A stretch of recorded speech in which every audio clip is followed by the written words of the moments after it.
अनमोल वचन अखिल भारतीय संत मत सत्संग के संस्थापक और गृहस्थ में आनंद योग के जनक परम संत महात्मा परम पूज्य श्री यशपाल जी महाराज अर्थात परम पूज्य भाई साहब जी द्वारा प्रतिपादित इन अनमोल वचनों का पालन करना अति आवश्यक है।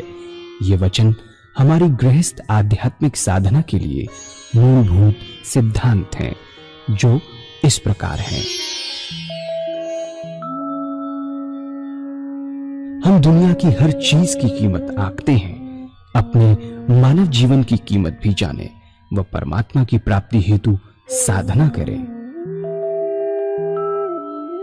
मनुष्य योनि एक उपहार है, इसीलिए परमात्मा को धन्यवाद देते हुए आधा घंटा प्रातःकाल, आधा घंटा सायंकाल पूजा अवश्य करें। सत्संग, सतनाम व सद्गुरु को प्राथमिकता देते हुए इसी के आधार पर ध्यान योगाभ्यास अवश्य करें व गृहस्थ के कार्यों को परमात्मा का कार्य समझकर उसी की याद में संपन्न करें। हर समय ये ध्यान रहे कि गुरु कृपा द्वारा परमात्मा की पवित्र सत्ता का हमारी आत्मा में वास है, अतः मन में निरंतर अपने इष्ट देव का जाप करें। मान सम्मान की इच्छा न करें व अपमान से दुखी न हो। परमात्मा के अतिरिक्त किसी और का भय न करें। दूसरों की बुराई न करें, न सुने, सत्य व मधुर बोलें, अश्लील शब्द मुंह से ना निकालें, सभी से नम्रतापूर्ण व सुंदर व्यवहार करें। धर्म पत्नी के अतिरिक्त अपने से बड़ी से माता जैसा, बराबर की से बहन जैसा व छोटी से पुत्री जैसा व्यवहार करें। सांसारिक जीवन यापन की आवश्यकताएं अंतहीन है, इसलिए अधिक से अधिक समय सत्संग में व धन परोपकार में खर्च करें। याद रखें, न स्त्री माया है, न धन दौलत, न ही परिवार। माया वह है जो हृदय को परमात्मा से दूर हटा दे। अतः निरंतर सत्संग और सद्गुरु की शरण में रहने का प्रयास करें। भोजन अपने इष्ट को अर्पण कर प्रसाद रूप में परमात्मा की याद में करें। रात्रि में सोने से पहले अच्छे बुरे कार्यों का आत्मनिरीक्षण कर उसका समुचित पश्चाताप करते हुए ध्यान करें व प्रभु की गहरी याद में ही विश्राम करें। परमात्मा तू ही है, तेरी इच्छा पूर्ण हो।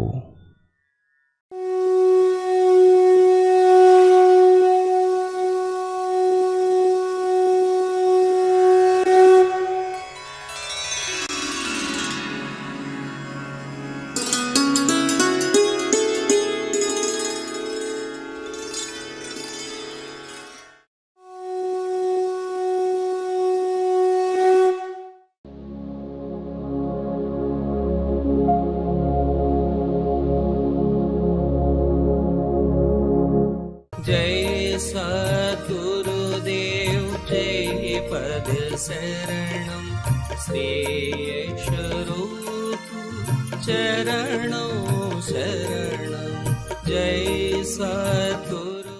अगले साल जब भंडारा हुआ तो ये भी बता रहे, डॉक्टर किशन जी भी थे और बाबू गिरवर किशन जी भी थे। सत्संग हो रहा था।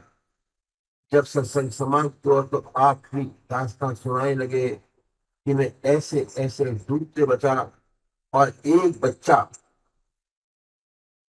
वहां पर आया, मेरे को बचाया और लाला जी महाराज का तार पहुंचा वायर या वेलफेयर। तो डॉक्टर श्री कृष्ण ने बताया कि भाई बात ऐसी है। उस समय मैं फतेहगढ़ में उनके संपर्क में था, महाराज जी के पास था। महाराज कुछ खतों का जवाब दे रहे थे। अचानक लिखते लिखते उन्होंने सब खत इत्यादि छोड़ दिए, सब पर चले गए और इधर उधर बड़ी तेजी से चलने लगे, पसीना पसीना हो गए। इसके बाद नीचे आए, कहा कि श्री किशन जाओ रामपुर बीरबल साहब जी को टाल गए हो, वाई योर वेलफेयर। तो ये बात थी। अब मैं समझा इस बात को कहना ही चाहते थे सत्संग के बाद, पर लाला जी महाराज ने रोक दिया और कहा कि ये रास की बात है, खोलिए नहीं। उन्होंने अपने सामने इजाजत नहीं दी ऐसी कोई बात खोली जाए। आपके प्रति सत्संगी भाइयों में बड़ी श्रद्धा और प्रेम था, इसका अंदाजा नहीं लगाया जा सकता कि क्या हो रहा होगा उस जमाने में। महाराज जी के पास आकर साधारण दरी पर बैठते। सत्संगी भाइयों ने सोचा कि कम से कम महाराज जी के लिए सफेद चादर ही बिछा दे। भंडारा चल रहा था फतेहगढ़ में, तो शाम को जब प्रोग्राम शुरू हुआ, दरी पर जहां वो बैठते थे, विराजते थे, एक सफेद चादर बिछा दी गई। महाराज जी जब आए तो उन्होंने सफेद चादर बिछी देखी, तो बजाय उस दरी पर बैठने के दूसरी तरफ बैठ गए जहां चादर नहीं थी।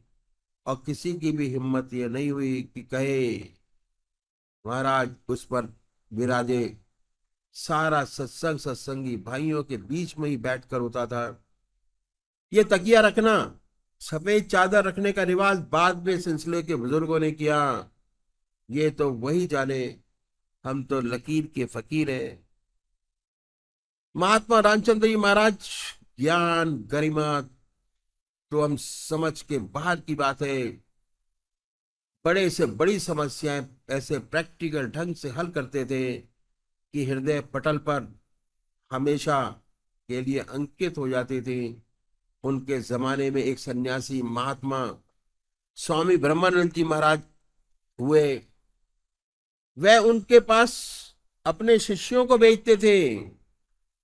अध्यात्म विद्या है, अगर कोई चाहे तो बहस कर ले या शास्त्रार्थ से प्राप्त कर ले, हो सके तो नामुमकिन बात है।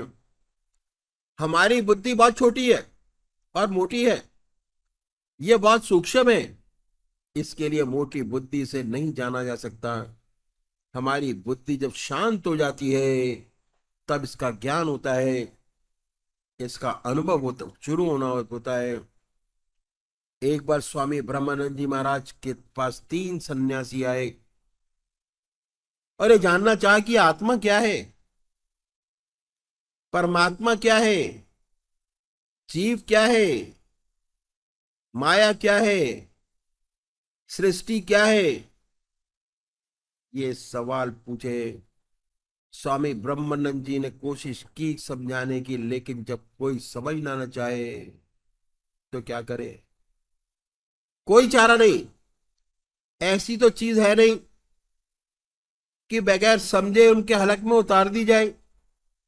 उन्होंने देखा कि ये कट हुज्जती का मामला है।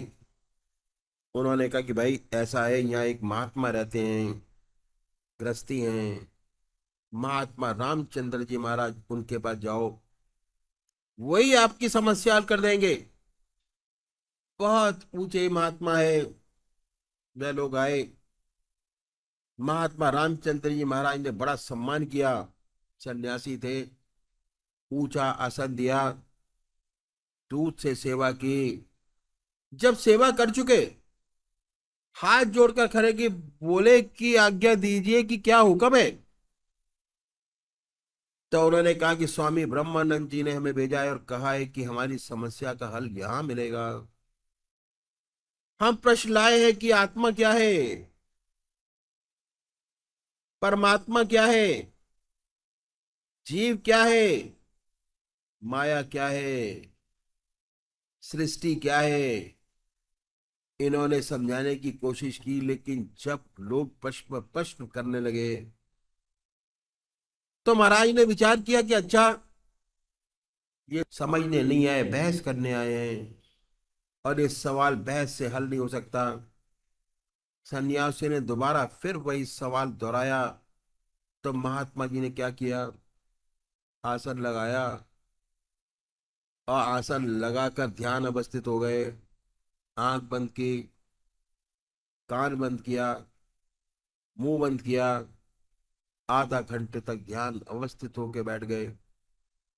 आधे घंटे बाद जब आंखें खोली और अपने काम करने लगे, तो उन सन्यासियों ने देखा, तो उन लोगों ने कहा कि महाराज हमारे प्रश्न का उत्तर नहीं मिला। बोले अरे अभी जवाब नहीं मिला, बड़े दुख की बात है। महाराज जी ने फिर आंखें बंद की, कान बंद किए और मुंह पर हाथ रखा। फिर बैठ गए आसन से लगाकर, और तब इस प्रकार बैठे रहे जब तक वे लोग वहां से भाग नहीं गए। अब ये सन्यासी ब्रह्मानंद जी महाराज के पास भागकर पहुंचे और कहा, उन्होंने शिकायत की कि महाराज आपने हम लोगों को कहाँ भेज दिया, वो तो बात ही नहीं करते, उन्होंने तो कुछ जवाब ही नहीं दिया। स्वामी ब्रह्मानंद जी ने कहा कि ऐसा हो ही नहीं सकता कि उन्होंने कुछ जवाब न दिया हो। स्वामी जी ने बार बार कहा कि ऐसा हो ही नहीं सकता कि उन्होंने कुछ जवाब न दिया हो, आपकी समझ में ना आया हो तो बात अलग है। सन्यासी ने कहा कि जब हम प्रश्न करते तब वे आंख बंद करते, कान बंद करते, मुंह पर हाथ रखा, बैठ जाते, और थोड़ी देर बाद जब वे आंख खोलते, हम फिर प्रश्न दोहराते तो कहते अरे अभी जवाब नहीं मिला, और वैसे ही आंख कान मुंह बंद करके आसान से बैठ जाते। इस पर स्वामी जी ने गौर किया और उछल पड़े, नाचने लगे, कहने लगे खूब जवाब दिया। क्या गजब का जवाब दिया, बहुत बढ़िया जवाब, आपके प्रश्न इससे बढ़िया जवाब हो ही नहीं सकता।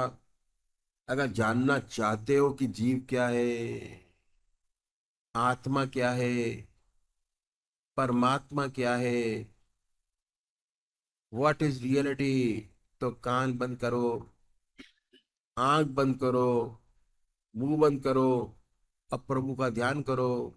अपने आप आपको पता चल जाए कि जीव क्या है, आत्मा क्या है, परमात्मा क्या है। ऐसे प्रैक्टिकल तरीके से जवाब देते थे जो हृदय पटल पर सीधा उतर जाए।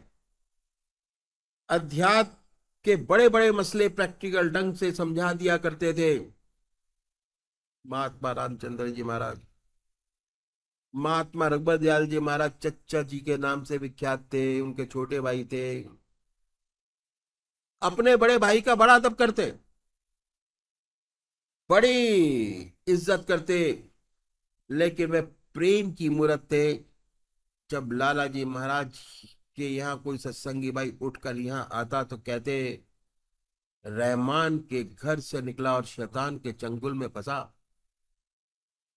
बैठो, हारमोनियम और तबला है, भजन सुनो और गाओ।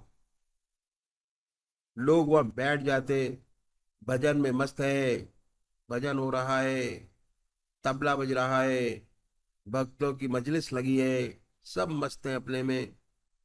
आप किबला साहब के खिलौने थे, उनके पास जाते तो हुक्का चल रहा है, तफरी की बातें हो रही है। ये उनकी जिंदगी थी चच्चा जी महाराज की। इसके विपरीत लाला जी महाराज बहुत गंभीर थे। जब मौलाना साहब ने शरीर छोड़ा तो सबको पास बुला लिया, अपने तमाम शिष्यों को, मुरीदों को, सबको बुलाया, बुलाकर कहा कि अब मैं जा रहा हूं, मेरे पैरों से जान निकल रही है, अब जांघों से जान निकल रही है, अब दिल से निकलने वाली है, सब अल्लाह अल्लाह करो। इस पर लाला जी महाराज लो पड़े। आप फिर वापिस आए कि कहा मैं तेरे लिए जिंदा हो रहा हूं, और तू रोता है। लाला जी महाराज सारा राज समझ गए। उसके बाद मौलाना साहब ने अपना शरीर छोड़ा। शरीर छोड़ने से पहले चच्चा जी महाराज, महात्मा रघुबर दयाल जी महाराज को बुलाया और कहा कि देखो नन्हे,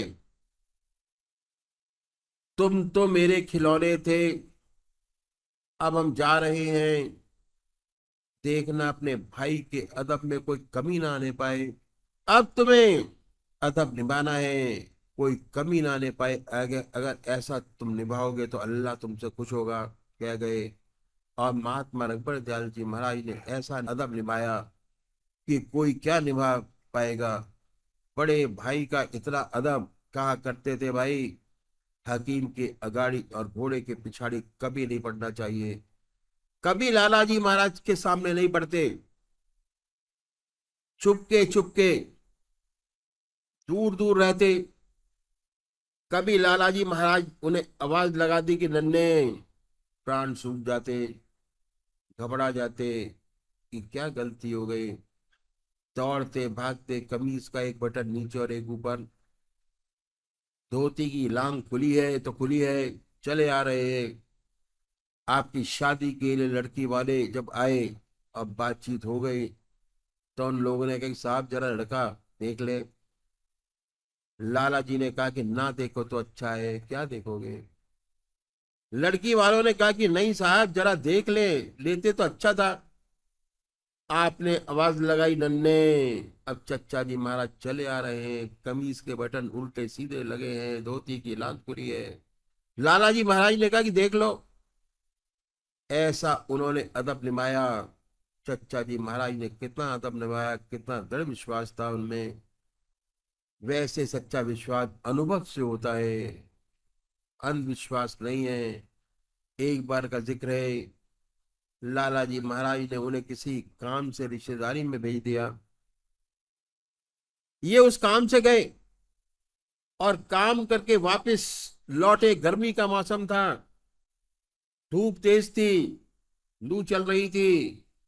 भूखे प्यासे घर में लौटे तो लाला जी महाराज ने पूछा कि हाँ भाई क्या हो रहा है, क्या कर रहा है। बड़े ऊपरी मन से बताने लगे, लेकिन मन कह रहा था कि कब खाना मिले, कब ठंडा जल मिले। मन में ये भाव था, ऊपरी मन से बता रहे थे। तो लाला जी महाराज ने देखा कि ये ऊपरी मन से बात कर रहा है, तो कहा अच्छा भूखे हो तो खा लो। और वहां इशारा किया जहां उस बर्तन की तरफ जहां गाय के लिए झूठन डाली जाती थी। आपका कहना था कि आप तुरंत खाने लगे और खाने के बाद बर्तन को जीभ से चाट गए और सारी जिंदगी कहते रहे कि खाना तो एक बार ही खाया है, भोजन तो सारी जिंदगी में एक बार ही किया। ऐसा अदब निभाया और कैसा खाना खाया वो आप ही जानते होंगे। एक बार के चाचा जी श्री मोहनलाल जी, जो महात्मा रघुबर दयाल जी महाराज के शिष्य थे, उन्होंने अपना अनुभव सुनाया कि जब चच्चा जी महाराज ने अपने इस भोजन का जिक्र करते करते तो उनकी आंखों में आंसू आ जाते। कहते थे क्या खाया होगा। वह सोचते थे कि क्या घात पात थी उस जूटर में। उन्होंने अपना एक अनुभव बताया कि मैं एक बार कानपुर में अपने गुरु महाराज के यहाँ ठहरा हुआ था, सत्संग हो रहा था, दोपहर तक लंबा खिंच गया। मुझे बड़ी भूख लगी, आगे बैठा था, सोच रहा था कि कब खत्म हो तो भोजन मिले। चच्चा जी महाराज ने क्या किया कि गीली मिट्टी का ढेला उठाया और आपको दिया और कहा कि भूखा है तो खा ले। मैंने खा लिया, बिना देखे मुंह में डाल लिया। इतना बढ़िया हलवे की खुशबू थी, घी की महक थी कि जिंदगी में कभी नहीं खाया होगा। तब विश्वास हुआ कि इन्होंने क्या खाया होगा, हम इसका क्या अंदाजा लगा सकते हैं। इतना अदब उन्होंने निभाया और क्या हासिल नहीं किया। एक बार की बात है कि लाला जी महाराज, महात्मा रघुबर दयाल जी महाराज छत पर थे, लाला जी महाराज नीचे थे, कुछ बातें चल रही थी। लाला जी महाराज ने कहा अच्छा आना है तो आ जाओ। जैसे ही लाला जी महाराज ने कहा, आप कूद पड़े छत से, एक छलांग लगाई और नीचे पट से खड़े हो गए। लाला जी महाराज नाराज हो गए और कहने लगे कि अगर टांग टूट जाती तो क्या होता। जो होता तो होता, ये तो हुक्म देने वाला जाने। ऐसा दृढ़ विश्वास उन्हें अपने भाई पर था, जैसे 1 रुपए के 2 पहलू। रुपया एक और हेड और टेल है। लाला जी महाराज हेड थे तो चच्चा जी महाराज टेल। प्रेम के नमूने थे चच्चा जी महाराज। उनके यहाँ सत्संग बड़ा अजीब होता। लोग आते, सत्संग में बैठते और चच्चा जी महाराज कहते भाई को किस्सा सुनाओ। ये नहीं कहते कि राम नाम लो। लोग आते, चच्चा जी किस्सा सुनाओ, ऐसा किस्सा सुनाते, न किसी का सिर न किसी का पैर, लेकिन उनकी कहानी में जो वहां बैठे होते उनकी सब समस्याओं का हल होता। एक भाई का समस्या का हल हुआ तो वो गायब, दूसरे का हल हुआ तो वो गायब, ऐसे समस्याओं का हल होता चला जाता और किस्सा चलता चला जाता। इतनी सुंदर अवस्था हो जाती। एक बार चच्चा जी महाराज किस्सा शुरू किया, सिर न पैर, किस्सा सुनते सुनते सब गायब हो गए। वे 4 रोज आए, कोई सत्संगी, सत्संग तो होता नहीं था, किस्सा होता, सब सो जाते। 5 बजे चच्चा जी महाराज से बोले कि महाराज सत्संग कब होगा। चच्चा जी महाराज ने कहा कि होता क्या है, सत्संग की तो होता है। उन्होंने कहा सत्संग तो होता ही नहीं, यहाँ तो किस्से कहानियां होती है, लोग सो जाते हैं। तो चच्चा जी महाराज ने कहा एक भी किस्सा आप सुना दीजिए जो अब तक आपने सुना हो।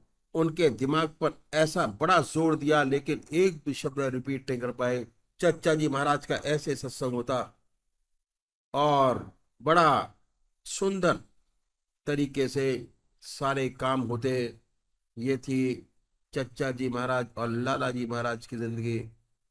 किस तरीके से उन्होंने समाज की सेवा की और चच्चा जी महाराज ने समाज की सेवा की। ये बहुत सारी चीजें हैं जो इन शॉर्ट में मैंने आपके सामने रखी और बहुत सुंदर तरीके से इसको बैठाया, बढ़ाया। बहुत से उपकार किए, बहुत सा काम किया और सारी जिंदगी उन्होंने अपने जीवन की, आज उन्हीं के फैज से हम फैजियाब हो रहे हैं। ऐसी उनकी जिंदगी थी। उनके जीवन में एक भी सेकंड खाली नहीं जाता था। कोई भी, ये था उनका जीवन जो मैंने आपके सामने रखा। और उनकी सैक्रिफाइसेस से जो पौधा हुआ आज उनकी दया से फल फूल रहा है और पूरे हिंदुस्तान में और बाहर इसकी शाखाएं चल रही हैं। परमात्मा तू ही है, तेरी इच्छा पूर्ण।